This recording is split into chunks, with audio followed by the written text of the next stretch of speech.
Oh, oh, hello. Hello, hi everyone. Hello. Wave your hands. Say hi. Say hi. Say hi to yourself. Hi everyone. Welcome to our webinar tonight. I think we are streaming. Oh yeah, we are streaming live from Cebu City for our Fast Track to Freelancing Part 3 in our webinar series, How to Get a Client Even Without Experience. If you can see us and hear us, say hi, say good evening in the comment section down below, and let us know where you're watching from then. Let me just lower the camera down ng konti. Ay, teka lang. Let me lower the camera. Kaya ba? Yes, ayan. I think this works. Yes. Oh, adjust. Okay. So yes, if you can hear us and see us, please say hi. Please say good evening in the comments. Let us know where you're watching from then. While we're gathering the people here, and you'll see special guests, see Mr. Baby Life, this evening. So yes, hello. Oh, andito na si CP.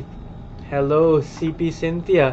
Hello, Shields Balansar. Hello, Elmira. Hello. Saan ako? Saan ako? Hello, Mary Jane. Hello. Hello, Angelica. Good evening. Hello, Judy from Bulacan. Teresa from Quezon City. Oh, you're going down? You're gonna. Oh, you're going down. You're going down. You wanna go na? Okay. Alis na daw siya. Hello, Rose from Pasig. Oh, you're staying there? What's your plan? Yes, we're gonna get started in a few minutes. We're just letting people gather this evening. While we're waiting for other people, I want to ask you the question: Sinong pandito? Who does not have a client here? Kasi yung topic natin ngayon is how to get a client even without experience. So, who does not have a client here? Type in the comment section no client, okay? Type in the section no client, and dito even without experience. So sinong walang experience dito? Diba? Also type in no experience para malaman natin, because we're talking tonight about how to get a client even without experience. So yun ang mga tanong natin ngayong gabi. So let me know in the comments, may clients ba kayo? May experience ba kayo? Type it in the comments. No client, no experience. Sige. Teka lang, mag-headset lang ako. Okay. Wait, ayusin ko lang yung audio capture here. Okay, ayan. Okay, looks like we are good. No client, no experience pa. Um, si Miley, no client pa. No? Si Rose, no client, no experience. Si Drewberry, no experience, no client. Elmira, no client, no experience. Si Angelica, no client, no experience. Si Judy Ann, si Rhea, ayan. Si Grace. Hello, Remy from Lumban, Laguna. Hello, thank you all for joining us this Saturday evening. I know na a lot of you might be busy, baka may iba kayong mga plans, but I'm glad that you're here tonight with us for our webinar na talking about how to get a client even without experience instead of going out and pagala-gala. I'm glad that you guys are here. Now, you're choosing to invest in yourselves. You're choosing to invest this time in yourselves. You're choosing to to build a better future for yourselves. 'Di ba? That's the reason naman why you're here, 'di ba? Para sa future natin. 'Di ba? Para sa future ng family natin and what we're going to be building on, 'di ba? Itong freelancing, itong working online. Previously we talked about, 'di ba? We talked about a few other things which we'll get to here. Give at 9:05 we'll start na talaga with the proper. Teka lang. Inom muna ako ng tubig. One moment. Wait lang ah.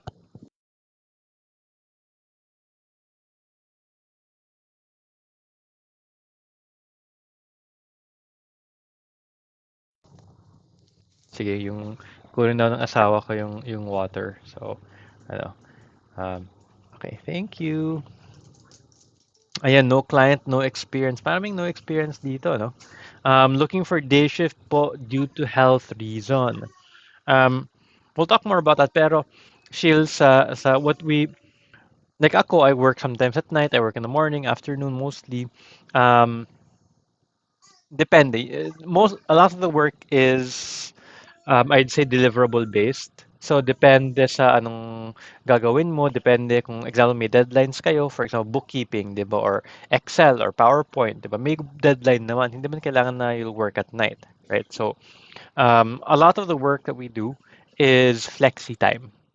Deadline-based siya, hindi siya specific shifts. Unless kung may mga meeting. Minsan may mga meeting, ganun, pero hindi naman like buong gabi, like 1 hour, 2 hours lang, ganun. So, very possible talaga na day shift. Sige, sige.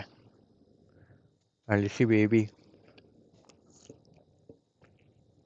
Gagala daw sila Saturday night eh. So gagala sila si mommy and si baby.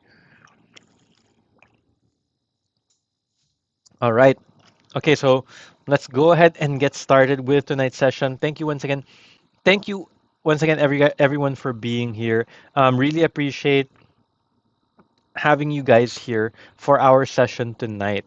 And yeah, this is week 3. This is the third part of our freelance fast track to freelancing webinar series, how to get a client even without experience. If you ever hindi kayo na-attend sa previous webinars, meron namang replays dito. Meron namang replay. So who here first timer dito sa webinar series na to? Baka sino ding third timer, meaning has attended all the previous sessions. Naka-attend ba kayo sa previous sessions? Let me know in the comment section down below. First timer pa kayo? Second timer? Third timer? Or so on, di ba? Ayan, ayan. Okay, so let's go ahead and get started with today's session. But before we jump right in, I want to ask you, have you received our gift to you? We have a free gift. If you registered down sa link below, if naka-register kayo for week 3 of the freelancing, Fast Track to Freelancing series, you should have received an email by now for most common online job scams and how to avoid them.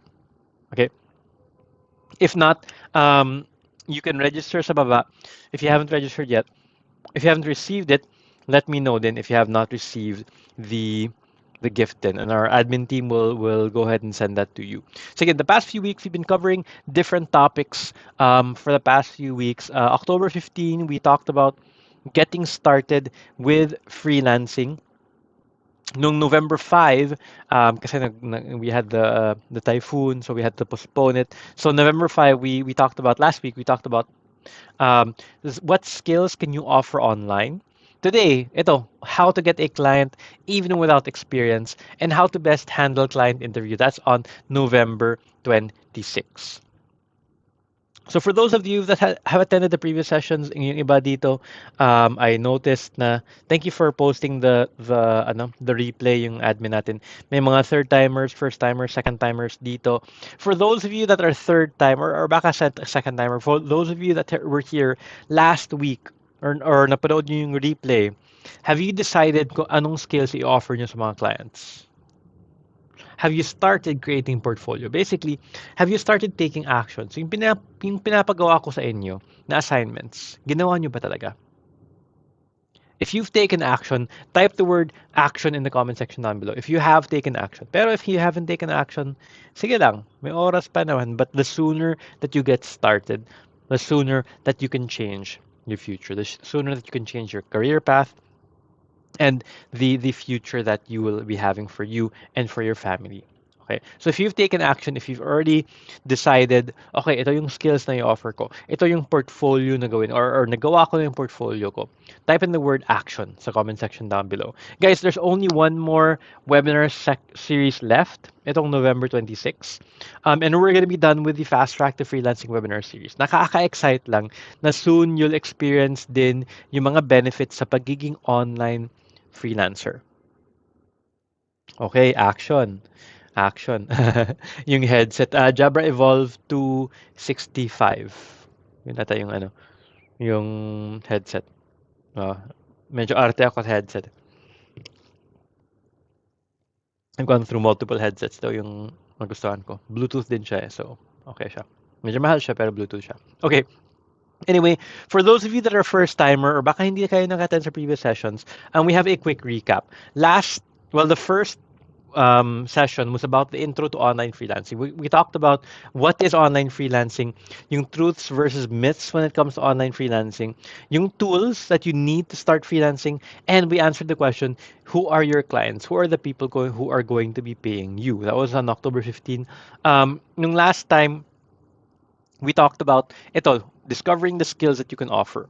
So specifically, we answered the question, what is a niche? What are the skills that I can offer to clients? How much should I charge?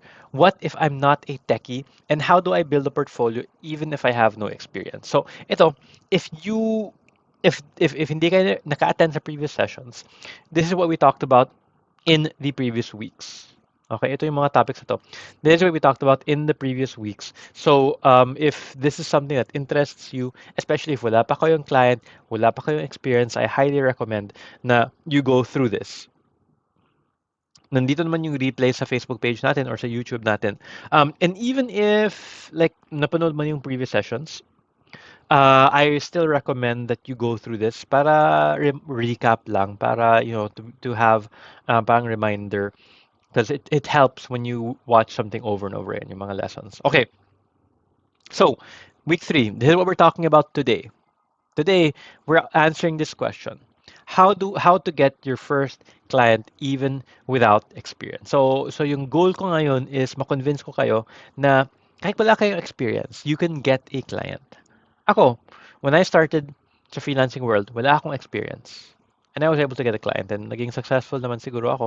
Um, and our students who are successful, they started without experience. 'Di ba? So, baka mo-convince ko kayo or baka hindi naman convince pero ma-enlighten ko kayo na posible talaga magkaroon ng mga client sa freelancing kahit wala kayong mga previous experience. So, anong pag-usapan natin ngayon? First is where can I find online jobs? Saan ka makahanap? Saan mo makahanap ng online jobs? And next, for answering the question, is it really getting competitive online? Okay? And how do I create a profile that stands out? Together with how do I write a cover letter?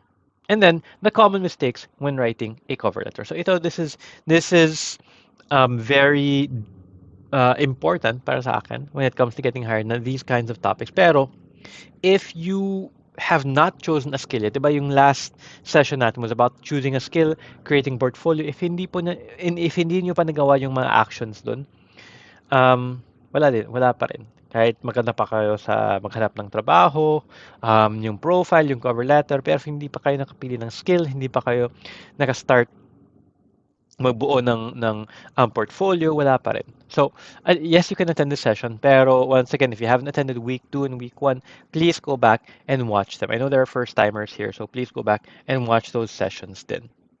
Okay? Checking lang the comments. If you have any questions, please type in the comment. Oh, Chris, really nice, super effective. Thank you. Good to hear na okay yung headset na daw.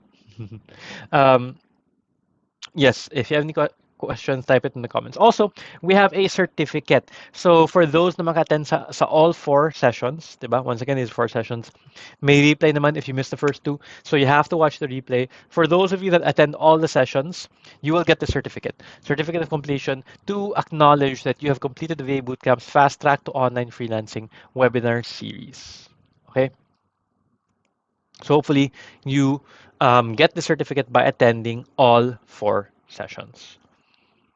Okay, now we're diving into the details of today's session, and I'm going to ask you a few things. Once again, these are free webinars. If you've attended the previous sessions, you're familiar with this, but this is free. All I'm asking you is to do the following: take notes, take action, and take your friends with you. So share this with your friends as well. Okay, and if you already have your notepad, you're ready, and maybe you've tagged your friends, maybe you share this with your friends, type in the comments down below that you're ready. Okay, so are you ready to get started with today's session? Type in the word ready if you're ready to get started. Tingnan mo na ako.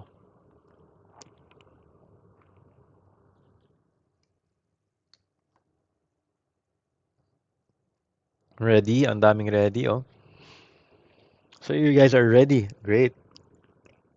All right. Ikaw nang basahin yung mga pangalan, ang dami. Okay. Let's go ahead and get started. So let's dive right in. Yung first natin na topic for today is where do you get online jobs? So in the past webinars, sabi ko nga, di ba, we talked about ano yung freelancing, di ba? What specifically is freelancing? And ano yung mga skills na may offer nyo sa clients nyo? But so, okay, alam nyo yung freelancing, alam nyo yung mga skills i-offer nyo. But then, where do you find freelance jobs? Saan ka makahanap ng trabaho? May skills ka na, di ba? Nag-aaral ka na, marunong ka na. Pero saan ka makahanap ng trabaho? Question. Pag pag love ang hinahanap mo, saan ka pupunta? Or saan ka mapaghanap ng pag-ibig? Sige, sige, ano. Saan ka makahanap ng pag-ibig?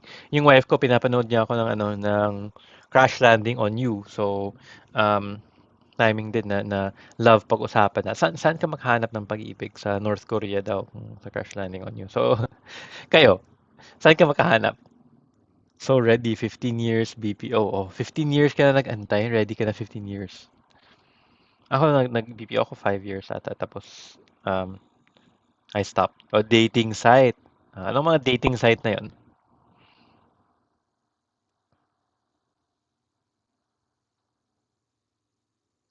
Ano? Wala. Saan ka maghanap ng pag-ibig? Sa ano, sa payslip, 'di ba may pag-ibig doon. Dating site. Ah, ano dating site? Si Jelen lang ba? Walang kayo, hindi pa kayo nakahanap ng pag-ibig, guys, yung iba dito. Okay lang. Okay lang 'yan. Makahanap pa rin kayo. Makahanap naman kayo. Oh. Si Jelen lang. Oh, sige, sige. Si Jelen, oh, si Tinder. Nahihiya nga sumagot eh. Okay lang yan. Pag-usapan, totoo naman yung kailangan natin yung pag-ibig sa buhay natin. O, sa Tinder. O, maghanap. Saan ka maghanap ng pag-ibig? Sa Tinder, sa dating site. Dating site pa rin yan, di ba? Okay. Sa Northgate, sa pantry. Sa pantry, sa call center yun. Sa tabi-tabi lang po. Uy, ang dali lang. Sa tabi-tabi lang. Ano pa, ano pa? Saan niyo nahanap yung pag-ibig niyo? Yung the one sa buhay niyo. Sakit sa ulo lang po ang pag-ibig. Oy, may ano pa, may may pang teleserye pala dito na mga sagot. Sa kapitbahay, convenient, kapitbahay. Sige. So pinag-usapan na yung pag-ibig. So saan ba tayo makakuha ng clients? Saan tayo maghanap ng clients? Sige. Now, we have two main categories here saan maghanap ng clients. Sa Avon. Sa Avon naghahanap. Freelancing platforms and direct clients. Okay, ito yun. Freelancing platforms and direct clients. Ano ba to? We'll talk about this into more detail. So, ano yung freelancing platforms? Okay? Um, 'Di ba? Sabi natin kanina, saan ka makahanap ng pag-ibig, 'di ba? Sabi nyo, sa Avon, sa para maka-loan. Sa Avon, sa tabi-tabi, sa Northgate, 'di ba? Um, So, when it comes to love, 'di ba? Online, kasi online, 'di ba? Online freelancing yung pinag-usapan natin. Meron din mga dating site, 'di ba? Yung Tinder. Sino ba may Tinder dito? Type in the word Tinder. Sino bang nagti-Tinder dito? So just like love, 'di ba? Pwede pa kayo makahanap no the one using online platform. So, kung love yung hanapin nyo, you use mga Tinder, yung Bumble, 'di ba? Ang mga clients, what we use is we have our own freelancing platforms. Then ito yung tinatawag natin ang tawag mga freelance platforms. Example, yung mga Upwork and onlinejobs.ph. Okay, so same lang yun. Kung maghanap ka ng pag-ibig, punta ka sa Tinder. Walang umamin na kung may Tinder sila. Type kayo sa comment, Tinder. Walang umamin. Ayaw umamin yung mga tao. Okay lang din yan. So, ano yung freelancing platform? Freelancing platforms are where clients and companies post jobs looking for freelancers. And it's also where freelancers post their profiles looking for jobs. Okay? So, ito, where clients or companies, they post jobs looking for freelancers and where freelancers post their profiles looking for jobs. So, ano ba yun? Yung freelancing platform. So, yung freelancing platform, para siyang bridge. So, andito si client, di ba? Andito ka, di ba, yung freelancer. Si client needs something done, di ba? I need something done. Ikaw, or freelancer, I need work. Si client is the bridge. So may bridge pala. So sa pag-ibig online, yung bridge natin is Tinder, yung mga ganun. Ayaw namin ng afa. Hindi naman, marami namang Pinoy sa Tinder. Nag-Tinder ako dati. Marami ng Pinoy sa Tinder, di ba? So, um, ito, anong features ng online platforms, 'di ba? So yung freelancing platforms, yun ang bridge, 'di ba? That connect, 'di ba? Sa pag-ibig, 'di ba? Um, Male and female or minsan 'di ba may male male, may female female din, pwede din. Yung but most of the time, 'di ba, male and female. And yung Tinder, yun ang parang bridge, dito, yung client and freelancer, yung bridge is a freelancing platform. So ano yung mga features ng freelancing platform? So, help clients and freelancers find one another. Yun ang ano, one of the main reason why we go to these freelancing platforms, 'di ba? And then provide tools to help with jobs and contracts. Kasi may kontrata, unlike sa pag-ibig, 'di ba? Dito may kontrata, kailangan ng kontrata.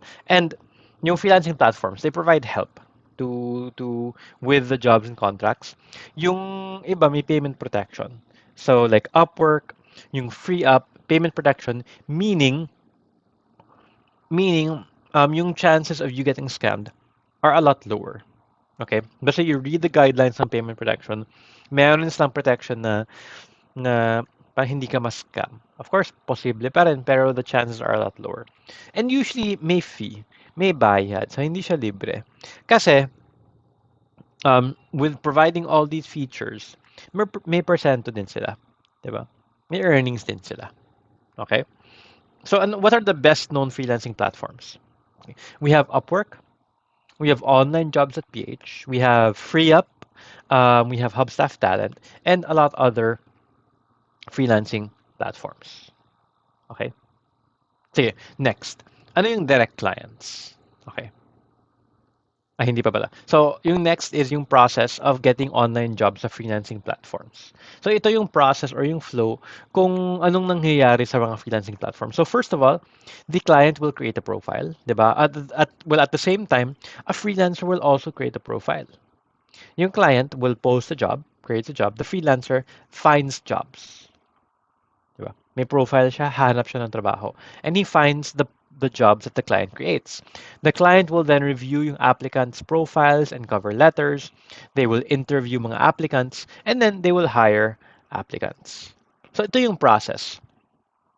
Ito yung process sa freelancing platform. Type the word clear kung clear yung process na to.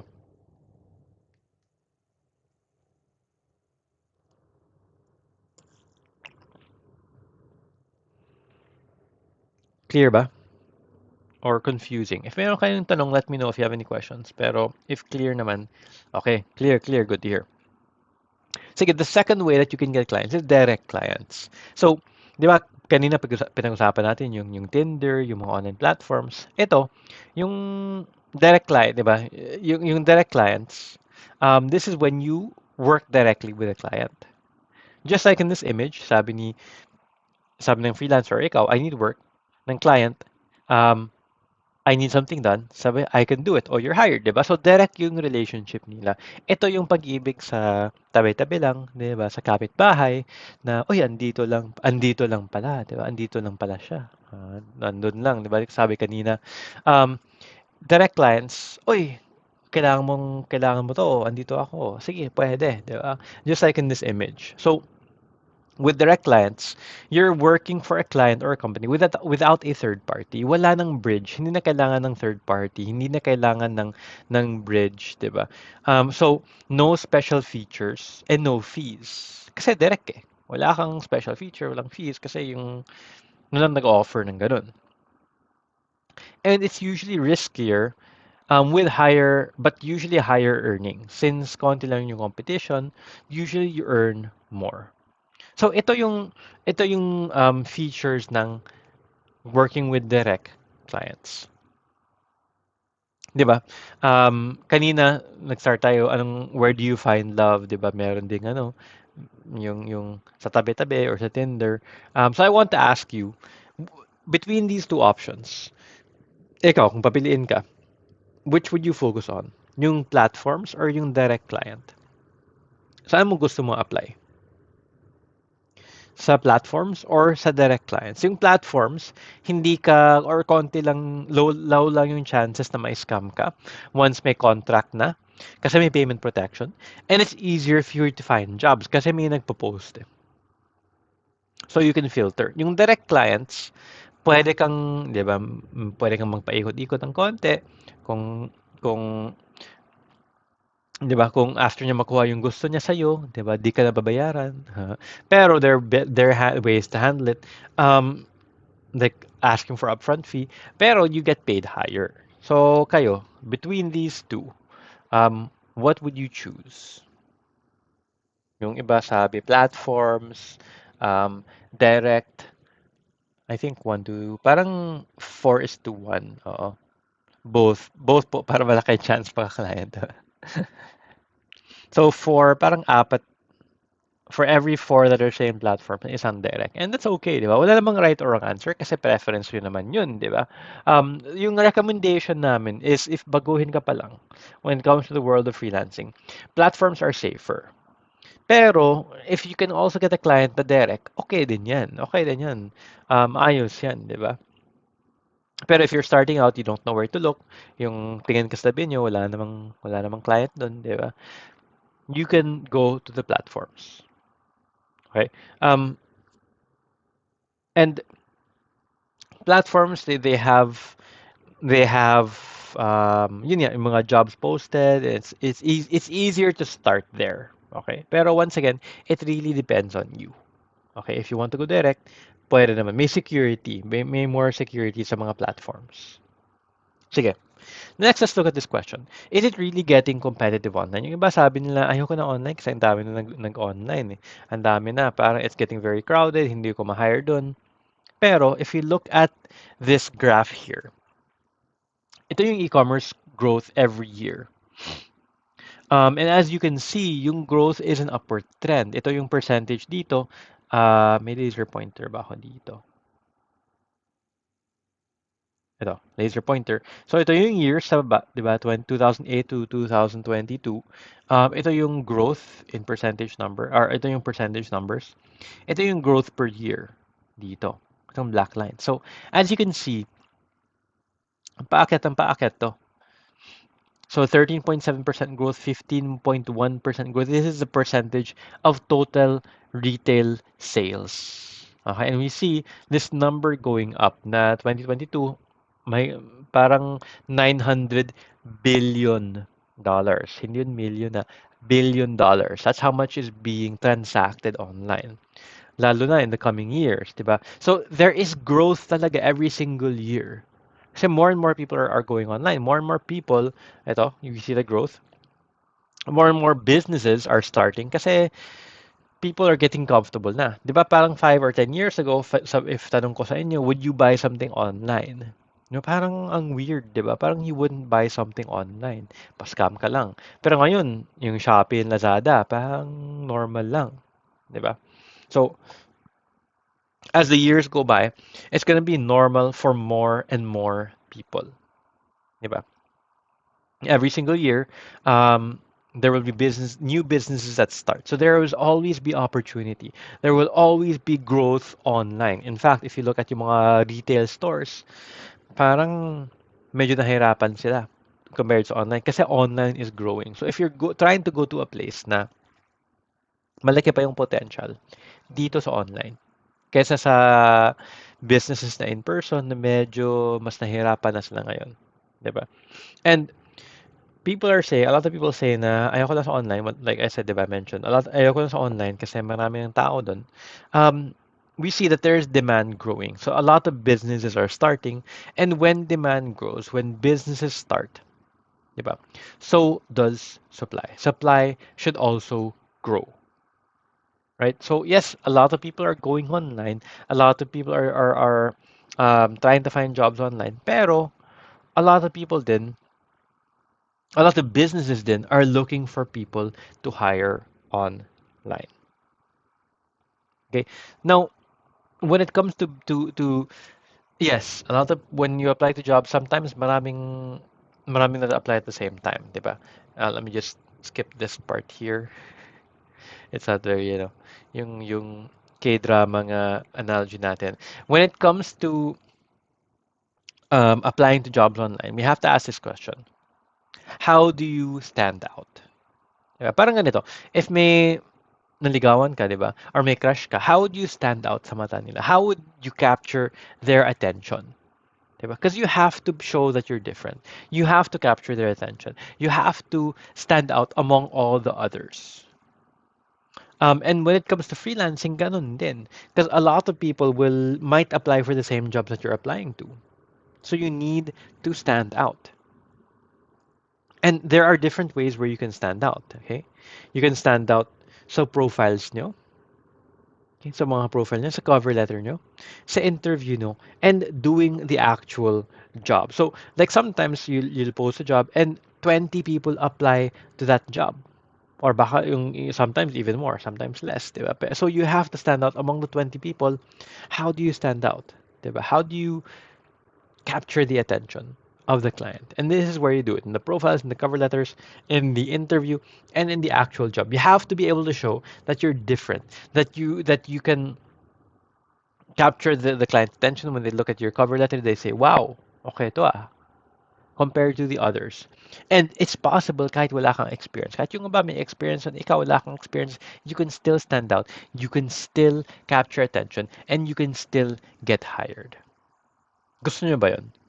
Maraming nasabi kanina na wala silang experience, di ba? Wala silang client, wala silang experience. And here, if you are able to stand out properly, you can get a client kahit wala kang experience. Is that something that you would like? Type in the word like kung gusto niyo yun. Kung like niyo yun na okay, mga client ako, wala akong experience, wala pa akong client. Pero ma-hire ako. Like ko yun. Type the word like habang uminom akong tubig. Ay, open ko muna.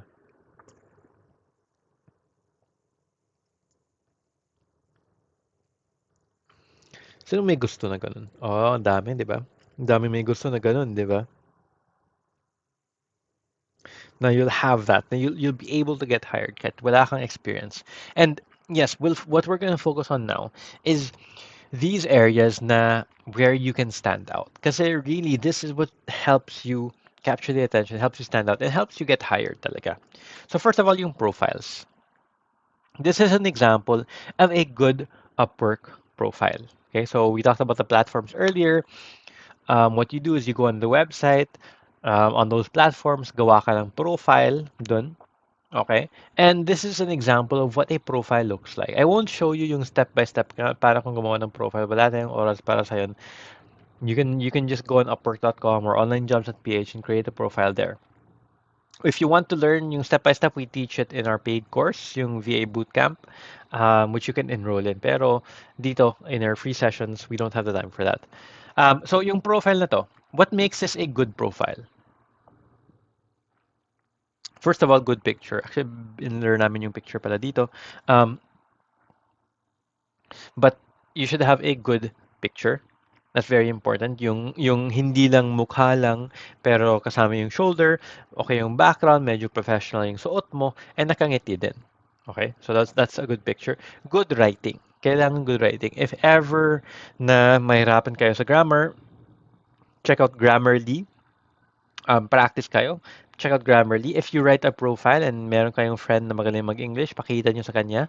Tanongin nyo, okay ba to? Okay, get feedback. Third, have skills that clients need. So, paano ba yun? Have skills that clients need. When you look at the job posts, di ba? Kasi makatingin ka sa yung mga job posts. Tingnan mo yung mga job posts. Tingnan mo yung anong hinahanap ng mga clients mo na gusto mo. Okay? Anong hinahanap nila? And those are the skills that you put sa profile mo. Okay? And, of course, have proof that you can do the work.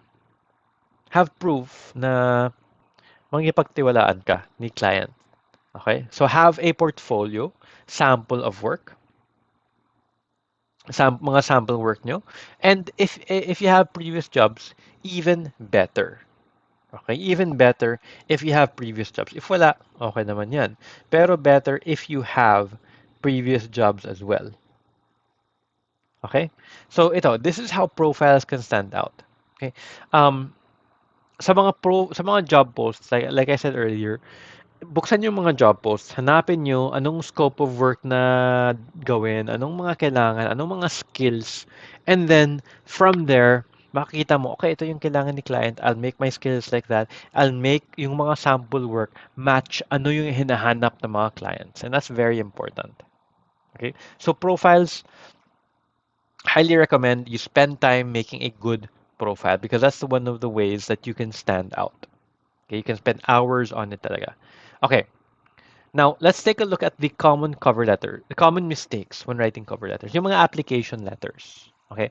We won't get into the detail of actual application letters, but ano yung mga common mistakes that people make when they are writing cover letters? Number one is reusing the same cover letters. Okay, so example ito. So, let's say may lalaki, may ninigawan siya, pero apat pala yung ninigawan niya. And then, yung message niya kay Ana, kay Krisa, kay Mel, kay Honey is the same thing. Good morning, love. Nag-breakfast ka na. Copy-paste lang pala. Diba pa ulit-ulit yung message niya. So,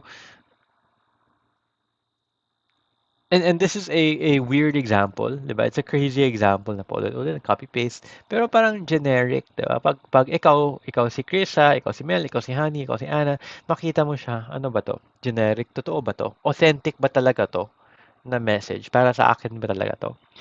And when you're writing cover letters to clients, when you're applying for jobs, kapag paulit-ulit yung mga message mo, kapag copy-paste lang yung mga message mo, mahahalata nila yon. They'll be able to tell na parang hindi to authentic, parang hindi to para sa akin. Kasi yung nakalagay sa job post is kailangan ko yung ito. And then parang ang general ng sinasabi niya. Okay?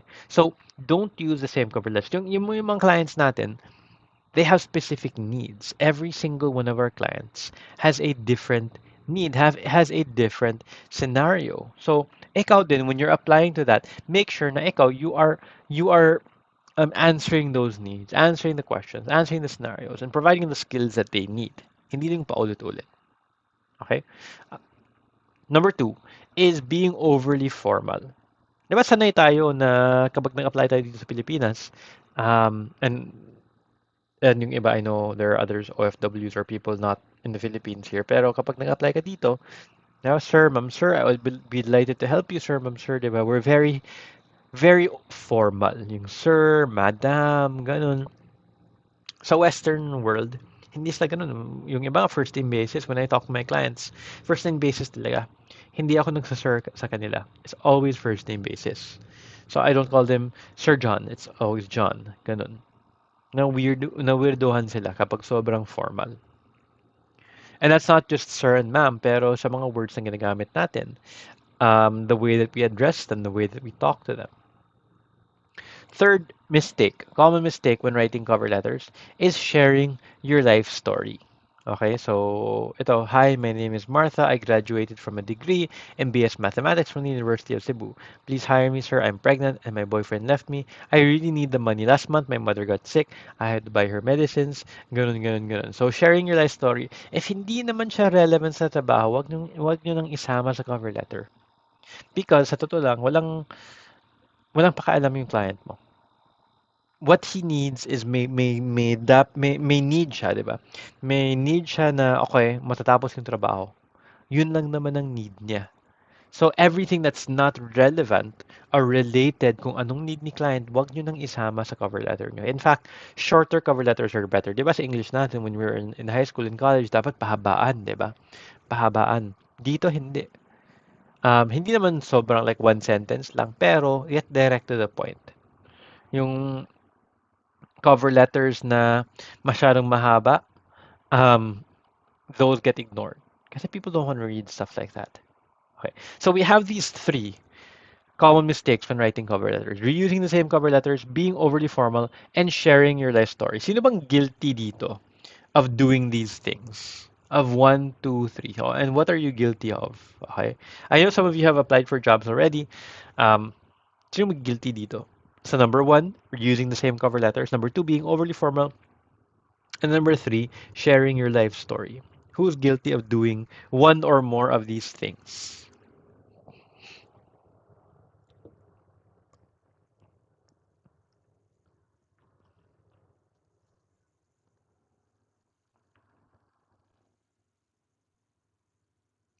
Wala ba? Wala bang guilty dito?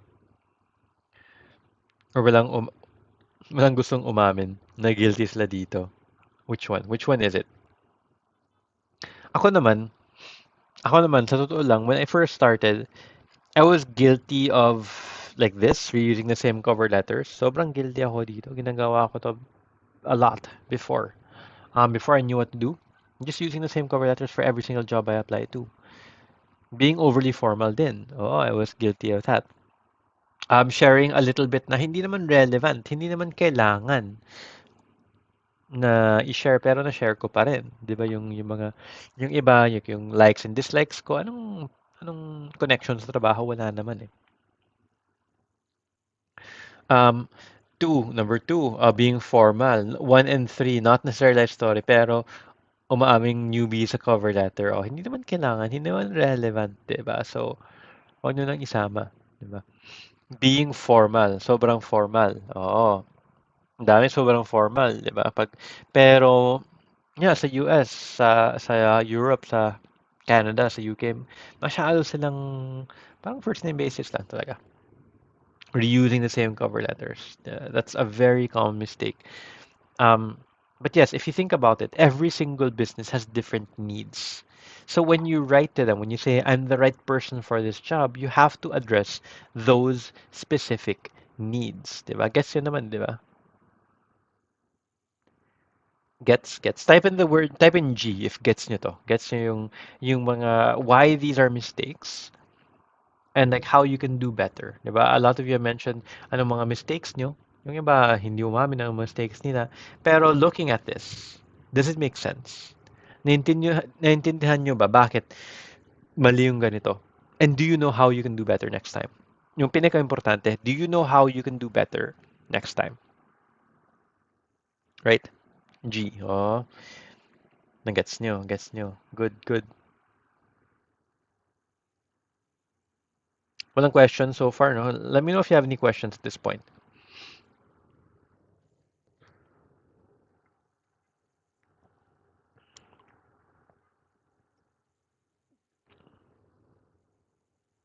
Sige. So we have a sample job over here. Okay, assistant to the director, part-time. So this is a personal virtual assistant yun ang category. Hourly, less than 30 hours a week, more than 6 months in duration. Looking for someone a mix of experience and value. So intermediate level. Details. We are an online English language school that has taught adults from over 40 countries worldwide. While teachers are well liked and the online platform is functioning effectively, the school has struggled to grow its enrollment. We're about to take on a major outreach program to build relationships with communities and organizations across the globe that can refer students. Your primary role will be to help the director locate and reach out to a wide range of partners, including companies, co working spaces, alumni associations, relocation centers, YouTubers, and bloggers. You may also be called upon to help organize our e learning library, post to social media accounts, assist in hiring, and end, may mali. Help new staff become familiar with the rules and our school culture. The ideal candidate is detail-oriented, a quick learner, and can connect with people through writing. This is a long-term, part-time position with the potential for advancement to a coordinator role. So ito, this is an actual job post, ah. Hindi to sample. Yung cover letter na ipakita ko sa inyo, sample lang. Pero this is an actual job post on Upwork. So I want you to go through this and try to think, how would I address this? I won't ask you to write the cover letter right now because that takes time. Diba? It'll take time. For beginners, I usually recommend like 30 minutes or more just to write one. Hindi copy-paste.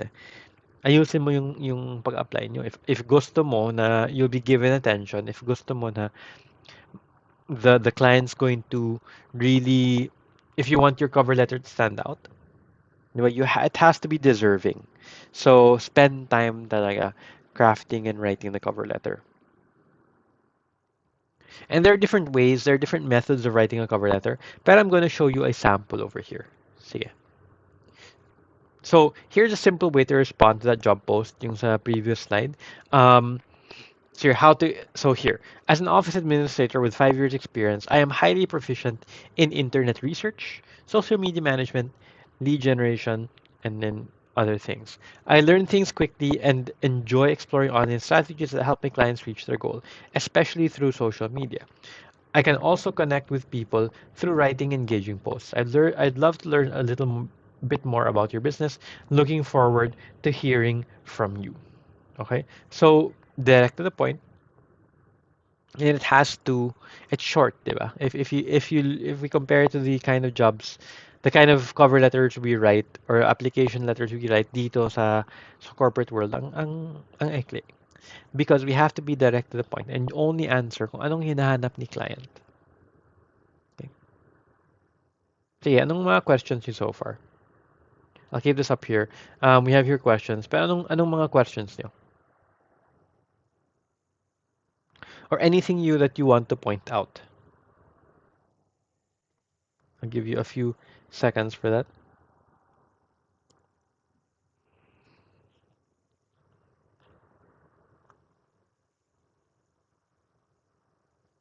Walang mga tanong.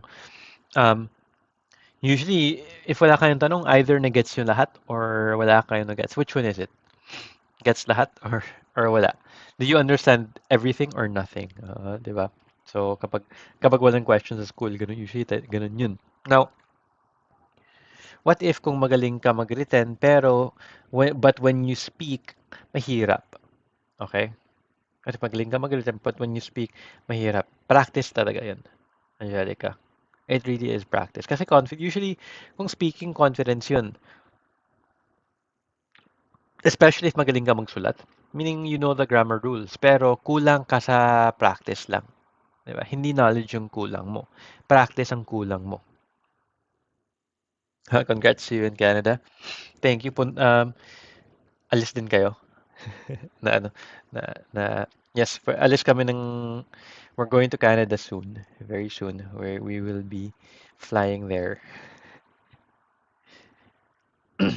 Sige. Okay, Angelica. Was I able to answer your concern, di ba? Practice talaga. Especially speaking, kailangan ng practice yung speaking. Yung reading, madali lang. Kasi nag-IELTS ako bago lang. 'Di ba? Yung reading, madali lang. Yung listening, 'di ba? Yung writing, okay lang. Kasi type-type ka lang. Pero yung speaking, kailangan talaga may practice na in person. Yung reading, writing, and listening. Pwede ma-practice. Nood ka lang ng TV, basa ka lang ng libro, sulat ka lang. Pwede. Um, pero yung speaking, you really have to do that in person. Hindi lang pwede okay, nood ka ng TV show. Oh, magaling ako magsalita. Hindi pwede. Kailangan ka talaga magsalita. Oo. And it's usually confidence eh. Kasi hindi naman kailangan na perfect grammar. Actually, sa interview, yung clients, they don't care about the grammar. Minsan sila pa yung makabali sa grammar. Pero they sound better because parang they're not scared. Okay lang sila. One example is sa Bisaya. Kasi Bisaya ako dito sa Cebu. Sa Bisaya, sira-sira talaga yung grammar namin. If you think about it. If you look at the grammar rules, sira-sira talaga yung grammar. But, yung mga taga dito, okay, confident. Confident kami, mga Bisaya, na wrong grammar. If you are somebody who's studying grammar and you talk to someone na parang you're so scared na okay, baka makamali ako sa grammar, ganun, sa Bisaya, wala kaming pakialam. Okay? Same din sa Americans. As long as maintindihan ka, yun ang importante.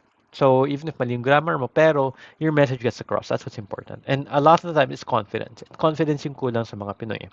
Na alam naman tayo anong sabihin eh. Pero we're scared to say it. And because we're scared, we lose confidence, we get lost, and we're not able to communicate properly. Sige, there was always been open slot for everyone. Like for example, every day there's a new store. So for the niche for dropshipping, it's always there. Oo, meron talaga. Speaking talaga sa interview, oo. Sir, may scam din ba? Yes, may scam din. Yung Telegram kapag naghihingi ng payment, huwag kayo magbayad ha. Yun, number one. Huwag kayong magbayad if maghihingi ng payment. Ever, oo. Scam talaga yun. Hingin kayo ng bayad or mga password nyo, um, Facebook access nyo, wag nyo ibigay, okay? Kasi scam yun. Alright. Sige, now, I hope you guys learned a lot in this session. Okay, as we're closing right now, because we can only discuss the highlights in our weekly webinars. If you want step-by-step guided instructions, we have our paid course, yung VA Bootcamp. Ito yun. If nagustuhan mo yung free sessions na to, lalo pa mo yung magustuhan nyo yung paid courses. Because there we go detailed and we have hundreds of members na nakatrabaho with what they learned sa VA Bootcamp. So if you're financially ready, the VA Bootcamp will teach you the skills you need to get your first job online. We teach you yung mga best practices, and we have a strong community to help you get there. Meron din kami what we call the Guided Hustle Challenge. It's a free coaching and accountability program exclusively offered to VA Bootcamp graduates of the accelerated or complete package course. So this mentorship includes yung mga feedback sa profiles nyo, sa applications, yung cover letter, sa interviews, and may coaching. Plus, may mga best practices on getting hired. What we do in the VA Bootcamp naman is to give our students yung push to get their very first client kahit walang may experience, kahit wala pang client. So ito yung push na to. Ito yung nasa Guided Hustle Challenge. Sige, ito, sa mga testimonials namin. Si Sally sabi niya, I can't believe a client hired me. I'm very thankful po sa VA Bootcamp family and Guided Hustle Challenge batmates ko. I will always cherish this experience in my life. Gaano man kahirap at gusto ko nang sumuko, andyan ang mga coaches na laging pinapalakas ang loob namin. Sabi ni Rachel Ann, super happy with my two clients. Hindi lang isa, dalawa yung clients niya. Kaya nagpapasalamat ako sa mga coaches ng Guide Hustle Challenge, pati sa mga co-hustlers ko na super babait at sa mga members ng group na to. Sabi ni Jane, first week ng Guided Hustle Challenge, kala ko di kakayanin. Pero buti talaga sumali ako because I got responses on all my cover letters. May sumagot sa lahat ng in-applyan niya. I was scheduled for one interview next week. I got my first contract for one project. Okay, so newbie siya. 'Di ba? Newbie, walang experience. Pero sa first week, 'di ba, imbes sumuko siya sa first week, 'di ba, she continued and lahat ng in-applyan niya may sumagot. 'Di ba? That's very, very good. Sabi ni Madel, after a week of Guided Hustle Challenge, I now have my very first Upwork line. 1 week lang sa program namin sa Guided Hustle Challenge. Um, Sa skills, wala. Walang rehearsal challenge sa skills package, which we're gonna talk about in a little bit. Thank you talaga kay Coach Bong for pointing out kung anong dapat i-improve from my first day cover letters and sa second day CLs ko. In-apply ko siya at na-impress siguro masyado si client. Kaya offer agad. Wala lang interview, di ba? Yung iba sa inyo takot sa interview. Ito, walang interview. Hired na agad. Now, in the VA Bootcamp, we have different packages. May different kayong options. We have the skills package. This package teaches you the skills you need to start working as a virtual assistant. So you can learn kung wala kayong, if gusto nyo malaman yung skills lang, how to do email management, how to do calendar management, social media, website transcription, office applications, internet research, and data entry, you can enroll in this. Yung price namin is only 990 pesos for the skills package. Okay? Hindi kasama yung guided hustle challenge dito. Okay? Sa skills package. But there's only 990, so very, very affordable na siya. Now, if you want to go na sa package na kasama yung Guided Hustle Challenge, okay, you check out the accelerated package. Kasi dito, not only the skills you need, pero the best practices and templates pa on getting hired. So, itong accelerated package, this is 5,990. It includes yung mga best practices on getting hired, yung mga creating freelance profiles, profile and cover letter templates, yung interviews, guidance, and mentorship to help you get your first job. And meron free courses dito, bonus, e-commerce, yung e-commerce course, yung QuickBooks and bookkeeping course, and yung English course, and yung project management course namin are included in this accelerated package. So, 5,990 lang. And may access na kayo sa Guided Hustle Challenge. Pero if gusto nyo lahat, as in everything talaga, na kasama yung web design, yung search engine optimization, email marketing writing, Facebook ads, next level freelancing, lead generation, chatbot marketing, and time management courses namin, check out our complete package. This is 12,990. Okay? So you might be asking, why should I enroll in the VA Bootcamp?